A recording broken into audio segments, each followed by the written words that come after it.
Boa noite, pessoal. Então, vamos aí para a segunda parte da nossa aula História das Ideias Pedagógicas no Brasil, né?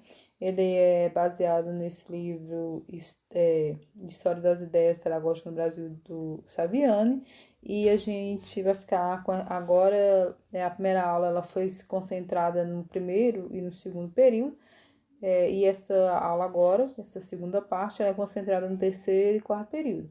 Observem que o primeiro e o segundo período, eles são bem curtos em relação à temática em comparação ao terceiro e quarto, que vai ter aí tanto elementos, mais elementos e uma diversidade de elementos que compõem esse terceiro e quarto período, tendo em vista que o primeiro e o segundo período comportam 4 temas, né?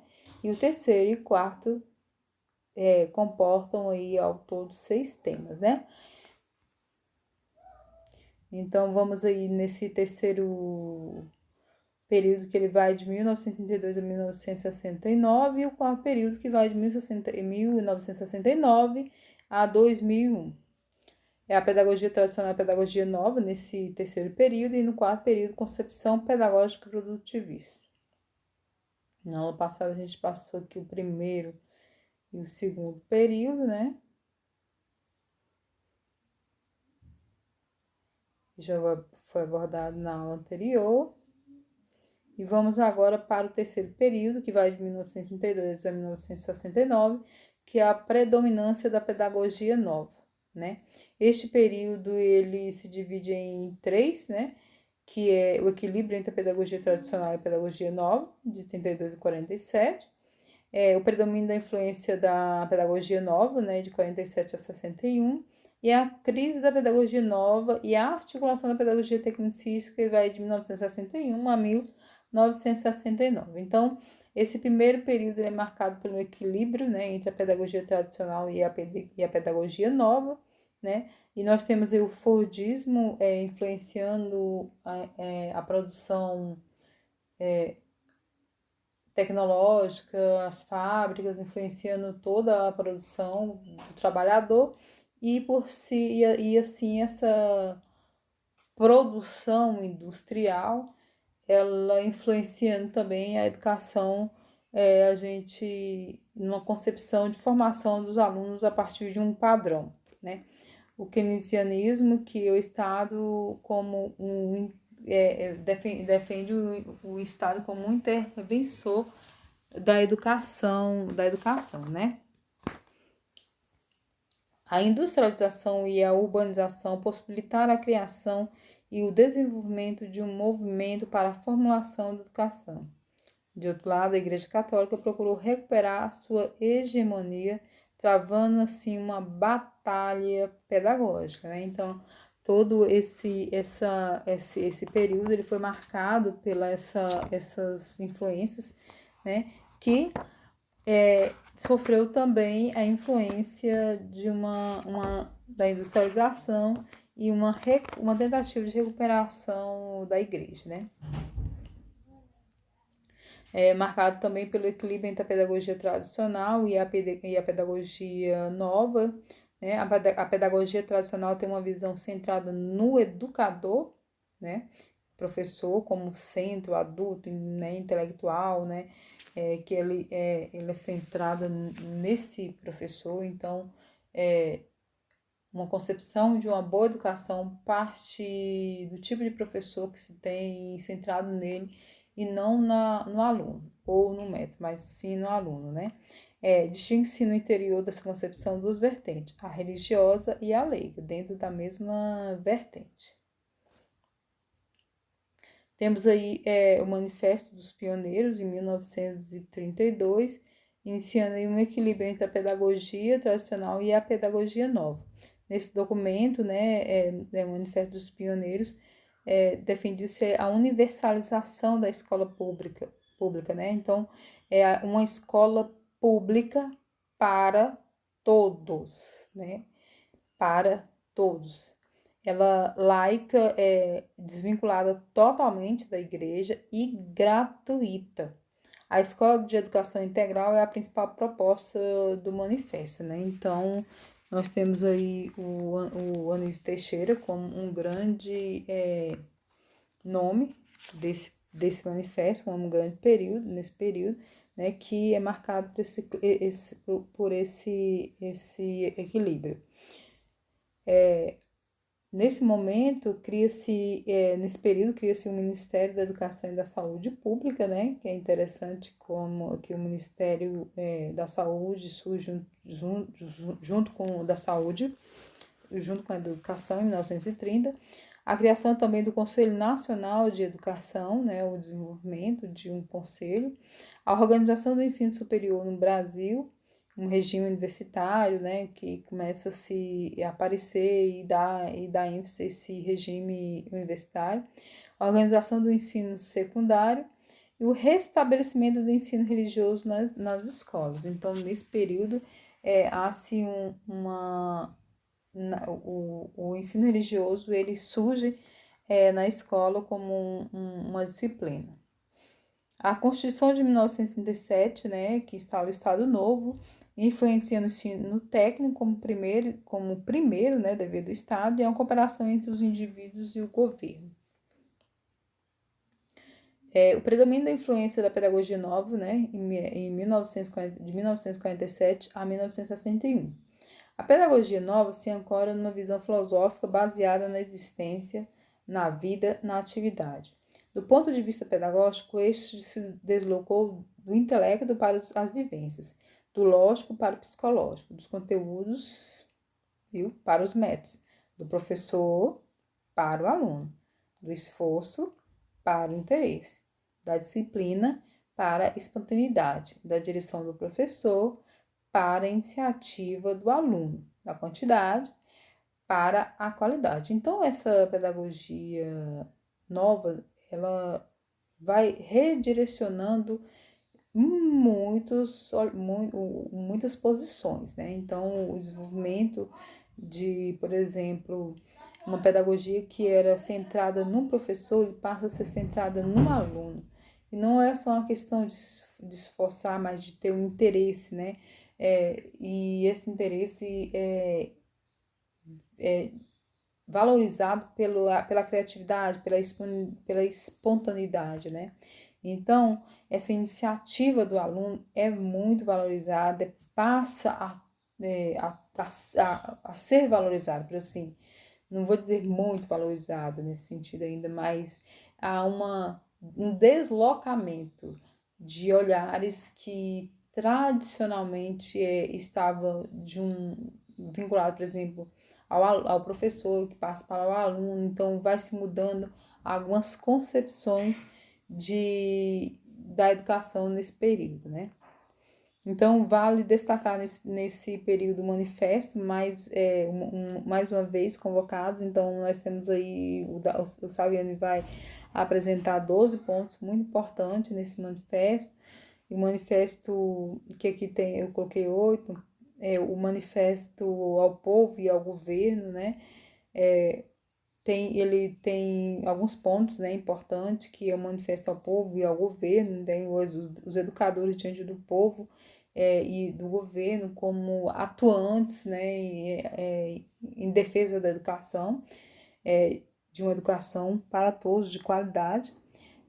Um pouco de luz sobre a educação do país, né, suas causas, né, chamar a atenção para a educação, um projeto de diretrizes e bases em busca de uma delimitação, de uma determinação de diretrizes e bases para o desenvolvimento da educação pública, né, nacional. Então, esses elementos, eles fizeram parte do manifesto de 1959. Então, ainda nesse terceiro período, o terceiro ponto, né, é a crise da pedagogia nova, né? Então, a pedagogia nova entra em crise em articulação da pedagogia tecnicista. A partir do pressuposto da neutralidade científica e inspirada nos princípios de racionalidade, eficiência e produtividade, a pedagogia tecnicista advogou a reordenação do processo educativo, de maneira a torná-lo objetivo e operacional. A organização do processo converteu-se na garantia da eficiência, compensando e corrigindo as deficiências do professor e maximizando os efeitos de sua intervenção. Então, essa pedagogia tecnicista baseada, né, na eficiência, na produtividade, ela entra em alta, por assim dizer, em alta valorização enquanto uma organização que garante eficiência, né? Uma produtividade em questão. Nesse período nós temos como é que chama? A regulamentação, né, da LDB de 61, né, a lei número 4024, que levou de 10% para 12% a obrigação mínima dos recursos federais para o ensino, mantendo em 20% a obrigação dos governos estaduais, né? Anísio Teixeira cuida da elaboração do Plano Nacional de Educação.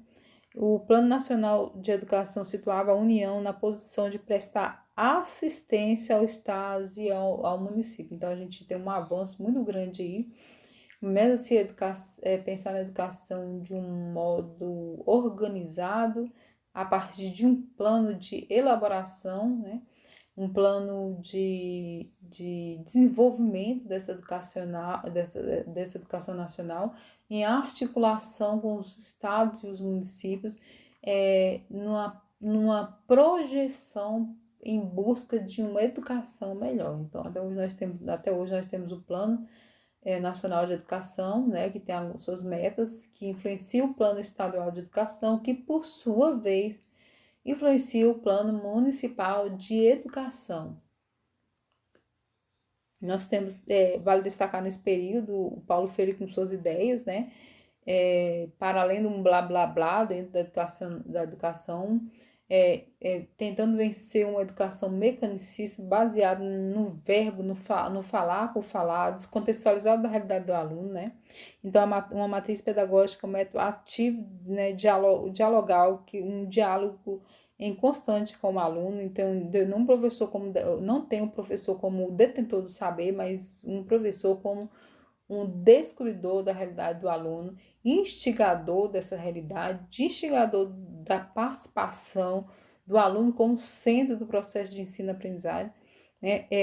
Um aluno crítico e um processo crítico de ensino e de aprendizagem, que propiciasse a modificação do conteúdo programático da educação, se embasava em autores marxistas, viu? Ele o Paulo Freire, muito marxista, mas tinha uma visão política do solidarismo cristão, que entende a necessidade de eliminar as condições que geram miséria e exclusão. Então, ele criticou muito essa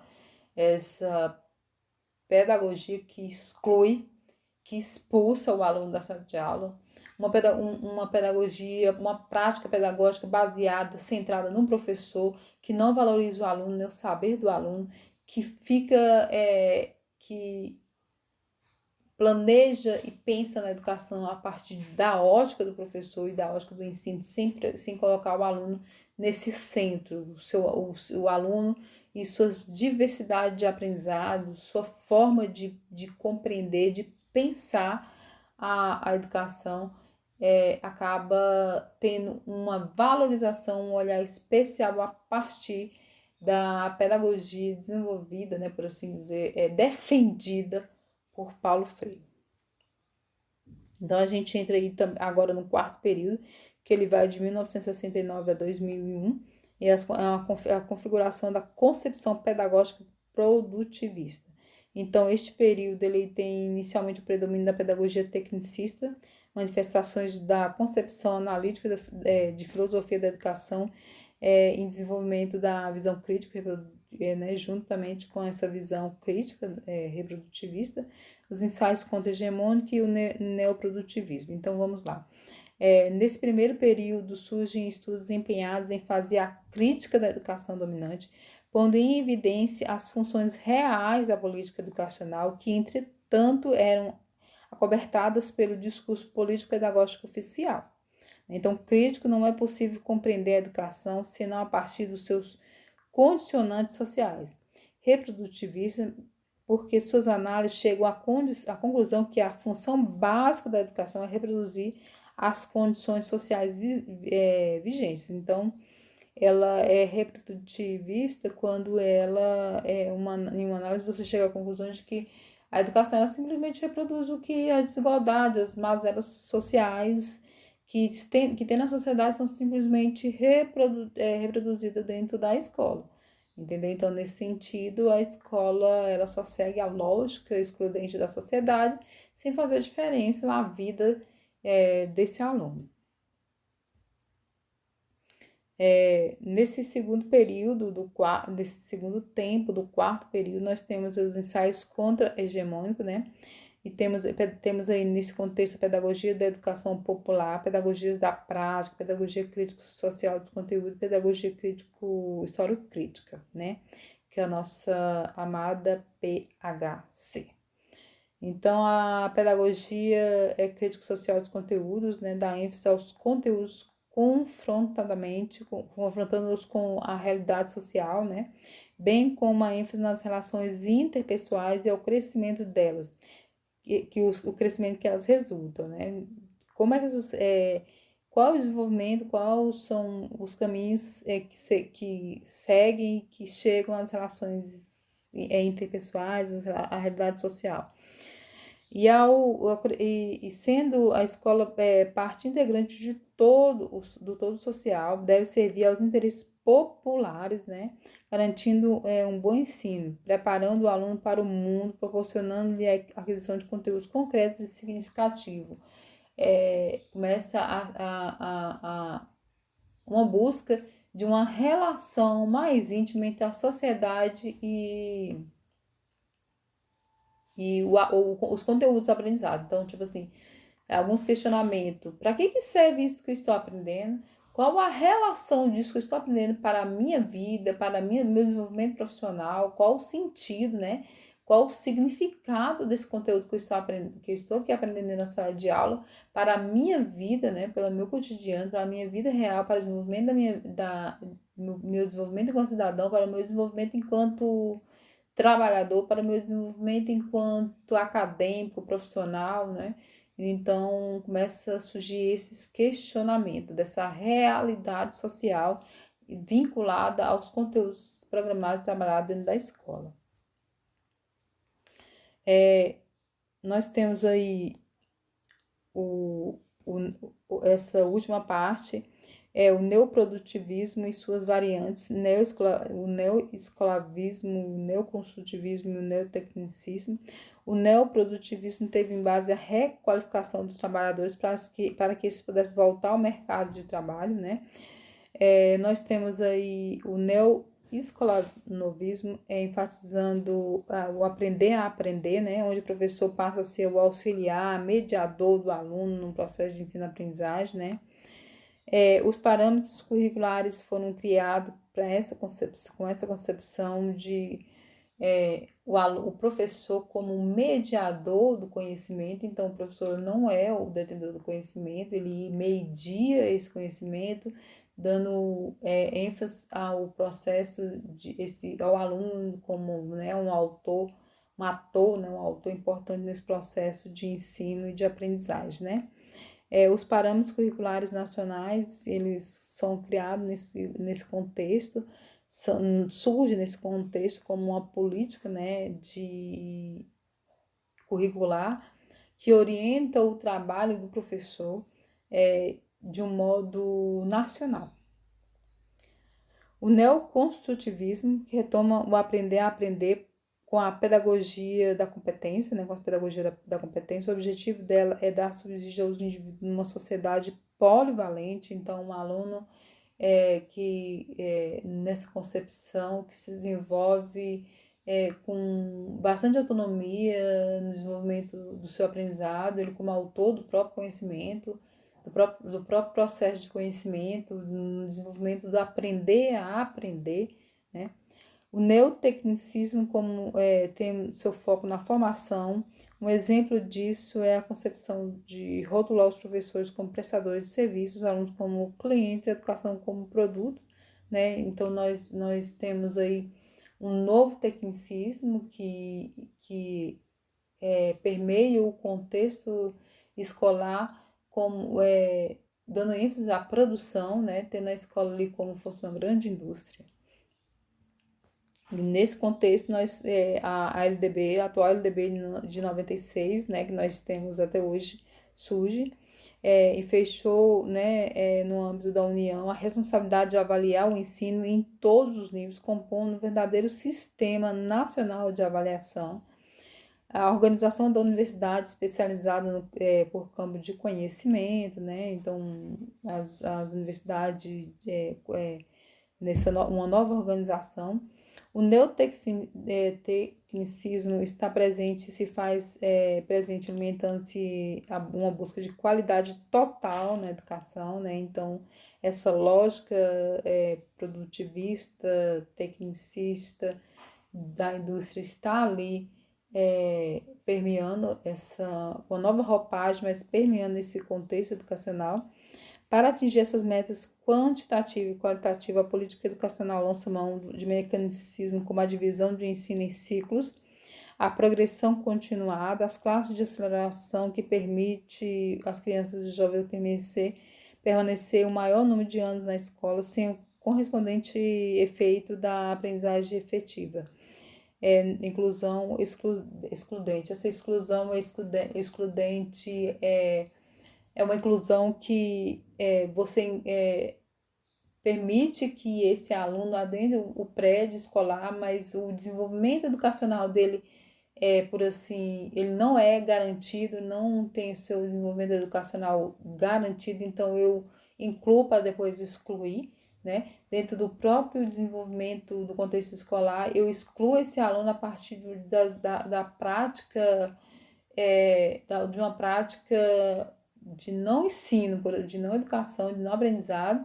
Então, alguns aprendem, outros não, e ali a gente vai criando ciclos que vai fazendo parte, por exemplo, o ciclo de alfabetização, o primeiro e segundo ano. Então, o aluno, por exemplo, nesse período eu lembro que tinha o primeiro ano fraco, o segundo ano forte. Então, essas divisões assim, mascarando um processo de ensino-aprendizagem, mascarando o desenvolvimento de um modo que essa universalização do conhecimento, da educação, ela trouxe muitos alunos para dentro da escola, mas a escola ainda não estava preparada para organizar e dar uma qualidade, uma educação de qualidade para todos, né?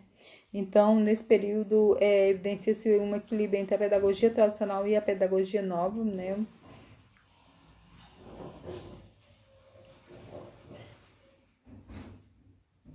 E é isso, pessoal.